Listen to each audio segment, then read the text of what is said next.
جہاں کہیں کسی سے زیادتی ہوئی ہے، یہ وہ وقت ہے اللہ کی طرف سے مہلت ہے میرے لیے، آپ کے لیے، اس وقت اپنے فوراً جا کے اس اپنے بھائی سے بہن سے معافی مانگ کر اپنے آپ کو پاک کر لیجیے، اپنے آپ کو پاک کر لیجیے، راضی کر لیجیے۔ اور محمد کریم صلی اللہ علیہ وسلم کی یہ حدیث تو میں نے کئی دفعہ آپ کو سنائی ہے، کئی دفعہ سنائی ہے۔ اللہ کے پیارے حبیب صلی اللہ علیہ وسلم نے فرمایا کہ لوگوں، میرے امتیوں، اگر کوئی بندہ تمہارے پاس اپنے گناہ کی معافی مانگنے کے لیے آ جاتا ہے، اس نے غلطی کی ہے، اس سے جرم ہوا ہے، اس نے معذرت کرنے کے لیے وہ آ گیا، وہ تمہاری بہن ہے، تمہارا بھائی ہے، خالہ ہے، پھوپھو ہے، چچا ہے، تمہارا ملازم تھا کسی دور میں، کسی بھی حیثیت سے آ گیا ہے، حضور نے فرمایا اس کو معاف کر دو، اس کو معاف کر دو۔ یہ ٹٹولنے کی کوشش نہ کرو کہ وہ سچا ہے یا جھوٹا ہے، یہ مت سوچو کہ یہ سچے دل سے آیا ہے یہ جھوٹے دل سے آیا ہے۔ یہ الفاظ حضور کے، میرے الفاظ نہیں ہیں، یہ حضور کے الفاظ ہیں، سب بتاؤ۔ اور میرے آقا نے فرمایا کہ اگر معافی مانگنے والے کی معافی تم قبول نہیں کرو گے، معاف نہیں کرو گے، تو کل قیامت والے دن حوض کوثر پر میرے پاس پانی پینے کے لیے جانا۔ یہ بڑا خوبصورت وقت ہے، خوبصورت وقت ہے۔ ایک ہے اللہ کے حقوق، وہ اللہ نے اپنی رحمت سے معاف کرنے ہیں، دوسرا جو بندوں کے ساتھ بندوں کی زیادتیاں ہیں، یہ بڑا طرف معاملہ ہے، یہ ڈبل گناہ ہے، ایک اللہ کا بھی گناہ ہے، اللہ کے حکم کی خلاف ورزی ہوئی ہے، اور بندوں کا بھی۔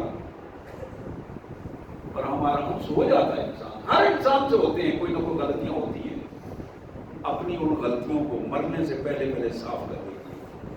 بلکہ میں تو عرض کروں گا کہ رمضان المبارک سے پہلی فرصت میں، پہلے لمحات میں کوشش کریں کہ کوئی بندہ بھی ہم سے ناراض اس دنیا سے نہ جائے۔ اللہ کے رسول صلی اللہ علیہ وسلم نے اپنے نوجوان صحابی کے کندھے پر ہاتھ رکھ کر کہا، اگر تمہاری صبح اس حالت میں ہو کہ تمہارے دل میں کسی سے ناراضگی، کسی سے حسد بغض نہ ہو، تو ایسا کرنا، شام اگر اس پوزیشن میں کر سکو تو ضرور ایسا کرنا، کیونکہ اس حالت میں صاف دل، صاف دماغ، صاف ریکارڈ لے کر اگر تم اللہ کے حضور گئے، اللہ تعالیٰ کے یہاں تمہارے سارے گناہ معاف کر دیں گے۔ میرے پیارے بھائیوں، یہ وہ وقت ہے، یہ وہ وقت ہے جب اللہ کی رحمت، اللہ کی مغفرت، اللہ تبارک و تعالیٰ کی برکتیں اور جہنم سے آزادی کے سرٹیفکیٹ دیے جا رہے ہیں۔ ان حالات میں جب شیطان جکڑا ہوا ہے اور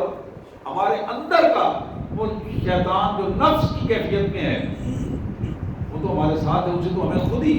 کنٹرول کرنا ہے۔ ان حالات میں اگر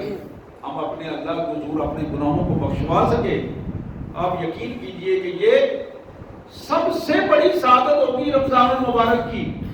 سب سے بڑی سعادت ہوگی۔ اللہ سے اللہ کے حقوق کی معافی مانگیں، بندوں سے بندوں کے حقوق کی معافی مانگیں، اور پھر اپنے آپ کو، اپنے نامہ اعمال کو پاک اور صاف کرنے کی کوشش کریں۔ آج کا یہی سب سے بڑی بات اور سب سے بڑا خطبہ اور سب سے بڑی قیمت ہے کہ اگر میں اور آپ ان حالات میں سنجیدگی کے ساتھ اپنے اللہ کے حضور اپنے آپ کو پیش کر دیں اور اپنے گناہوں کی معافی مانگ لیں۔ میں اپنی بہنوں سے خصوصی طور پر یہ عرض کروں گا، بیٹیوں سے عرض کروں گا، ان سے اس حوالے سے زیادہ غلطیاں ہو جاتی ہیں، زبان کی بے احتیاطی ہو جاتی ہے۔ خوشی کے ساتھ جہاں جہاں کوئی کسی سے زیادتی ہوئی ہے، اپنی بہنوں سے، اپنے پڑوسیوں سے، اپنے تعلق داروں سے معافی مانگ کر اپنے آپ کو پاک صاف کرنے کی کوشش کریں، اور اپنی زبانوں کو کنٹرول رکھیں، نظروں کو کنٹرول رکھیں، اعضاء و جوارح کو کنٹرول رکھیں۔ یہی وہ گناہوں سے بچنے کا طریقہ ہے۔ اللہ سے دعا ہے اللہ میں اس کی توفیق عطا فرمائے۔ وآخر دعوانا الحمد للہ۔